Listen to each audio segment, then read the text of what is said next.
అనుకున్నాను, నేను అప్పుడే అనుకున్నాను ఉతకపోతే. అయితే ఓకే. చావరా, ఈ విషయం మా ఇంట్లో చెప్తాను. చెప్పండి, నేను చెప్పాల్సింది నేను చెప్తాను. ఏం చెప్తారా? మీరు చెప్పి చూడండి, నేనేం చెప్పాలో నాకు తెలుసు.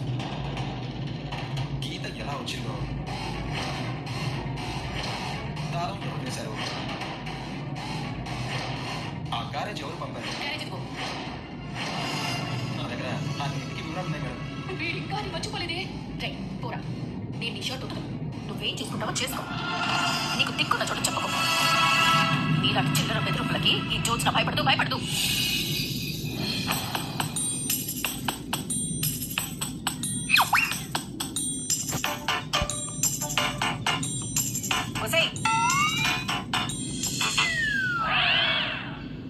నిద్రమత్తు, నిన్నే పిలిచేది. నా పేరు నిద్రమత్తు కాదు.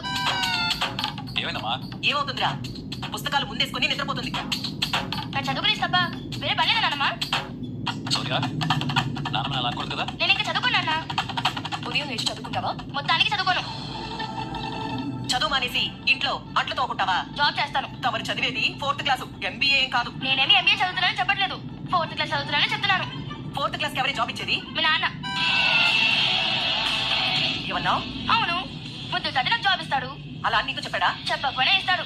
ఎలా ఇస్తాడే?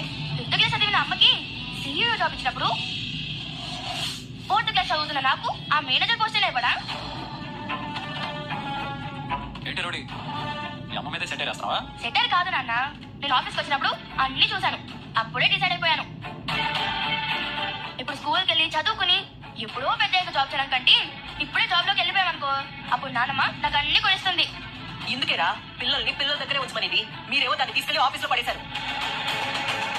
అదన్నీ చూసింది ఆరిందలాగా మాట్లాడుతుంది.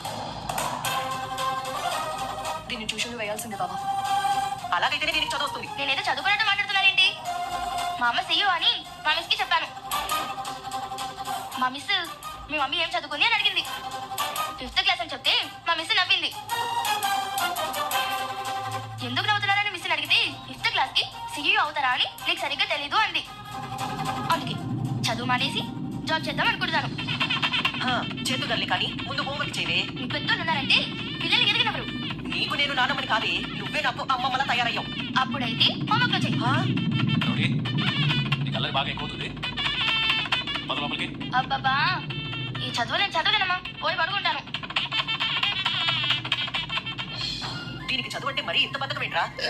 చదువుకులేమ్మా, నేను చెప్తాను. దీపా, ఇంక నువ్వు వెళ్ళి పడుకో. నాకు కొంచెం పని ఉంది. ఆఫీస్ వర్క్ ఆఫీస్ లోనే చేసుకో దీపా, దాన్ని ఇంటి దాకా మోసుకురావాల్సిన అవసరం లేదు. ఇప్పుడు CEO కదమ్మా. నువ్వేమీ నీ భార్యని వెనకేసుకొని రాకు. కడుపులో ఒక బరువు మోస్తుంది కదా, నెత్తి మీద మరో బరువు మోయాల్సిన అవసరం లేదు. బతకడానికి పని చేసుకోవాలి, కాదండలేదు.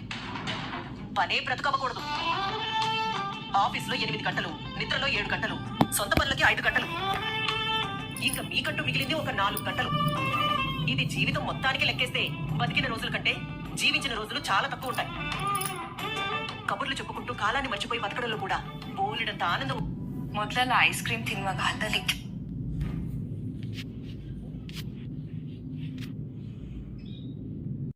ఎంత వయసు అయిపోయినా సరే భార్యాభర్తలకి వాళ్ళకంటూ సొంత విషయాలు మాట్లాడుకోవడానికి రోజులో కొంతైనా టైం ఉండాలిరా. ఇద్దరిలో ఏ ఒక్కరు పోయినా గడిపిన కొంతకాలమే మిగిలిన కాలాన్ని బతికిస్తుంది. అమ్మా, నీ కొడుకు విషయంలో నువ్వు కోరుకున్నట్టే నీ విషయంలో నీ కొడుకు కోరుకుంటే దానికి నువ్వే సమాధానం చెప్తావమ్మా.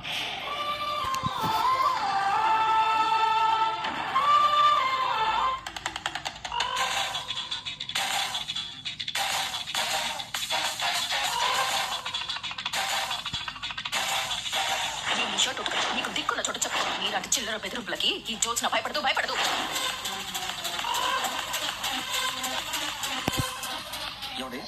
ఏంటి బాబు, ఫోన్ లో జ్యోత్స్న గారు ఏదో అన్నారే. నువ్వు చాలా మంచోడు అన్నాను. మీరన్న మాటలు కాదు, మేడం గారు అన్న మాటలు. ఎందుకులే బాబు, షర్ట్ ఉతుకుతుంది కదా. దీంట్లో నాదేమైనా తప్పుందంటారా? నేనేం తప్పులేదు బాబు. పప్పు వలకనేలా, తప్పు చెయ్యనేలా, సబ్బుతో సరిదిద్దనేలా. అదేం పొరపాటు పర్లేదండి.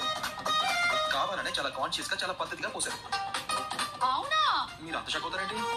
మీకు కన్ను కొట్టిన తర్వాతే కదా పోసింది.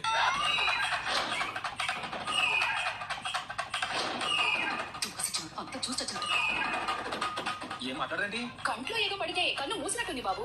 ఆ మాత్రం దానికే కన్ను కొట్టడం లాంటి పెద్ద పెద్ద మాటలు ఎందుకులే బాబు. బాబు. సర్లేండి, అది వదిలేండి. మీకు జ్యోత్స్నా గారు కనుకోవట్లేదు, నేను చూడలేదు. షర్టు మాత్రం తెల్లగా ఉతికి జ్యోత్స్నా గారి చీర తీసుకోమని చెప్పండి. ఉసే, సారీ చెప్పిపోయేదానికి చాకిరేలాగా తెచ్చుకున్నావు కదే. ఇలా ఉతికితే నొరక వదలండి. వదులుతుందంటారా? వదలు. పెద్దవాళ్ళు మీరే చెప్పాలి కదా. అంత స్పేస్ నువ్వు ఇవ్వట్లేదు బాబు. మీరు తీసుకోవాలండి స్నాక్సా? స్పేస్. తీసుకుంటా. ఉసే జోస్నా, షర్టు త్వరగా వదిలే. ఉతుకుతున్నాను కదా, నాకేం అలవాట? నా బట్టలే నేను ఉతుకో.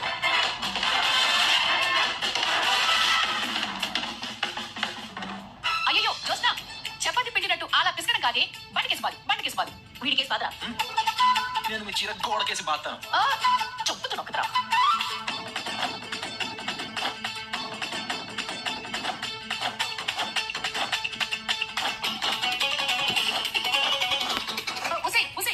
ఎవరైనా చూస్తారేమో, మెల్లగా. ఇటువైపు ఎవరు రారండి, అందుకే ఇక్కడ పెట్టాను. ఎంత ముందు జాగ్రత్త. కానీ సౌండ్ వింటారు కదా. నేను ఉతుకుంటున్నాను అనుకుంటారు. అది నిజమే. మా ఇంట్లో ఎలా ఉండాలో మాకంటే నీకే బాగా తెలుస్తున్నాయి బాబు. మరీ అంత గట్టిగా ఉతకు, షర్ట్ పాడైపోతుంది. మరక వదలాలంటే ఆ మాత్రం ఉతకాలి బాబు. మనుషులు కూడా స్వచ్ఛంగా మారాలంటే ఇలా ఉతకడం బెటర్ అంటారా? ఇలా ఉతికితే పోతారు. ఉతకపోతే అవతలి వాడు పోతారు. మనది ఏ ఏరియా బాబు? మనం ఎక్కడంటే అదే మన ఏరియా. స్నాక్స్ తినండి. ఈ చల్లని రాత్రి ఇలా స్నాక్స్ తింటూ మ్యూజిక్ వింటుంటే వాళ్ళే ఉంటుందండి. మ్యూజిక్ ఎక్కడుంది బాబు? ఏండి అంతరితమిగా షర్ట్ ఉతుకుంటే మ్యూజిక్ ఎక్కడుంటారేంటండి? ఆహా, బట్టలు ఉతికే సౌండ్ లో కూడా సంగీతాన్ని చూస్తున్నావు అంటే ఏ మ్యూజిక్ సెన్స్ బాబు, మ్యూజిక్ సెన్స్. థ్యాంక్స్ అండి. ಮೊದಲೆಲ್ಲ ಐಸ್ ಕ್ರೀಮ್ ತಿನ್ನುವಾಗ ಅಲ್ಲಲ್ಲಿ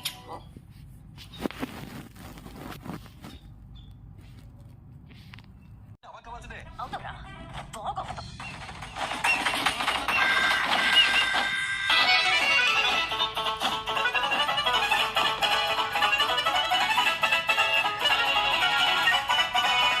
ఇదిగో ఈ షర్ట్ దులిపి దండ మీద ఆరేసుకో.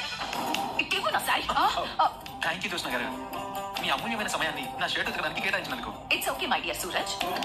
ఈ మూమెంట్ నీకు లైఫ్ లాంగ్ గుర్తుకుంది. Same to you. Goodbye. Good night. రాదురాని. స్నాక్స్ అండి. తిన్నది చాలే బాబు, ఇదిగో తీసుకో. సూరజ్తో పెట్టుకుంటే ఇలాగే ఉంటుంది.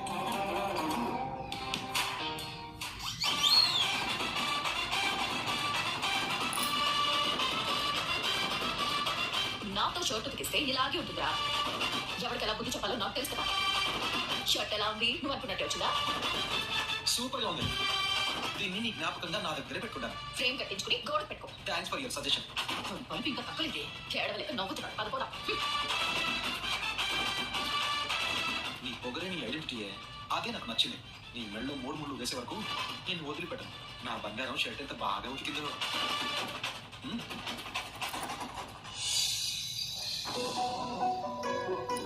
చెప్పమ్మా, అడిగేది నిన్నే. నువ్వు చెప్పినట్టు మేము ఉంటాం. మేము కోరుకున్నట్టు ఉంటావా? మాదే నా జీవితం, నీది కాదా? మాట్లాడవేంటమ్మా? నీ ఫోన్కి ఏదో మెసేజ్ వచ్చింది. ఎవరు చూడు.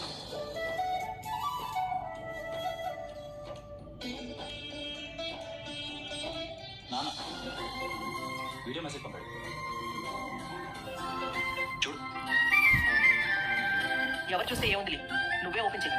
నీ ఫోన్కి వచ్చిందంటే నీ పర్సనల్ మెసేజ్ అయి ఉంటుంది. నేనెందుకు ఓపెన్ చేయటం? మేము వెళ్ళి పడుకుంటాం, నువ్వే చూడు. పతిపా మనకి ఇక్కడ ఆగరా, ఆయన ఏం పంపించుంటారో అందరూ చూద్దాం. మీరు చూడండి ప్రేమ. నేను అదే చెప్తున్నాను దీపా, చూడండి. మీ ఆయన ఫోన్కి పంపబోయి నా ఫోన్కి పంపుతాడు. అంతకు మించి ఏమీ లేదు. సరే ఓపెన్ చేయమని చూద్దాం. ఎలా ఉన్నావు? నా గురించి ఆలోచిస్తున్నావని నాకు తెలుసు. మాకు కూడా తెలుసు. దేవుడికి ఇంకా నా మీద జాగ్రత్త. నీతో ఉంచడానికి నా ఆపరేషన్ సక్సెస్ చేశాడు.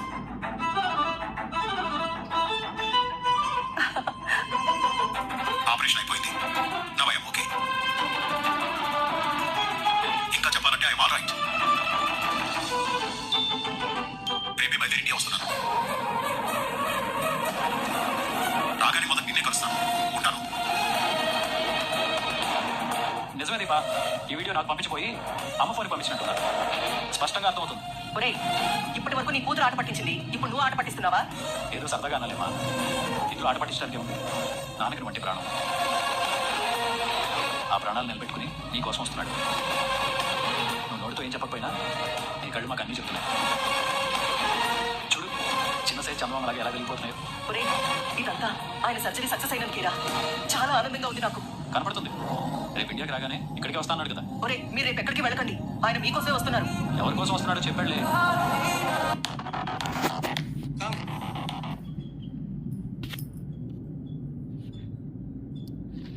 నేను తర్వాత కలుస్తాం. రేపు మీరు ఉండండి రా. రేపు గుడికి వెళ్ళాలి. ఎందుకు? జ్యోత్స్నకి దోషం ఉందని నవగ్రహాలకు పూజ చేయాలని అందరం గుడికి వెళ్దాం అన్నాడు. ఎవరు చెప్పారా? మీ నాన్న. పోనీ దీపు ఉంటుందిలే. నువ్వేగా చెప్పావు భార్య భర్త కలిసి ఉండాలని. ఇందులోనే విడిపోమంటావేంటి? మేము కలిసి వెళ్తాం. దీప, ప్రసాదం చేయాలన్నావు కదా, ఉదయాన్నే లేచి ఆ ప్రసాదం చేసామనుకో, మనం గుడికి వెళ్దాం. వచ్చిన తర్వాత నాన్న కలుద్దాం. అలాగే బాబా. పద, పడుకుందాం. గుడ్ నైట్ అత్తయ్య. ఆవిడికి గుడ్ నైట్ చెప్పకు. ఈ రాత్రికి ఆవిడ నిద్రపోదు. ఎప్పుడు తెల్లారుతుందా అని ఎదురు చూస్తూ ఉంటుంది.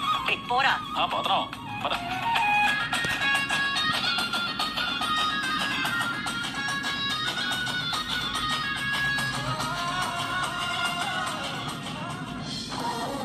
నేను మిమ్మల్ని వద్దనుకున్నా.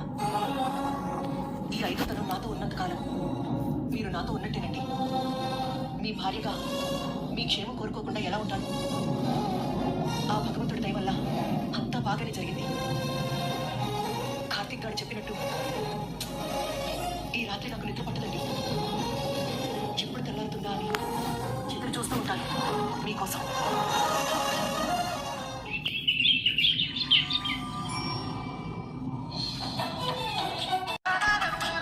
పూజారి గారు వస్తున్నామండి.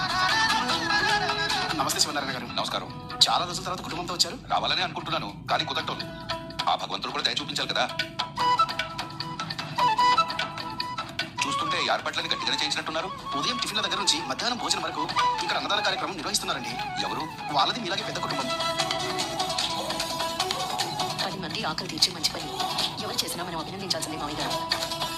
లోపలికే వెళ్తున్నాం, తెలుసుకుని మరీ అభినందిద్దాం. పదతా రా బ్రదర్. రండి వెళ్దాం. పూజారి గారు, బయట అన్నదానం చేస్తున్న ఫ్యామిలీ ఎవరండి? అదిగో అక్కడ శాంతి హోమం చేస్తున్నారే వాళ్ళే.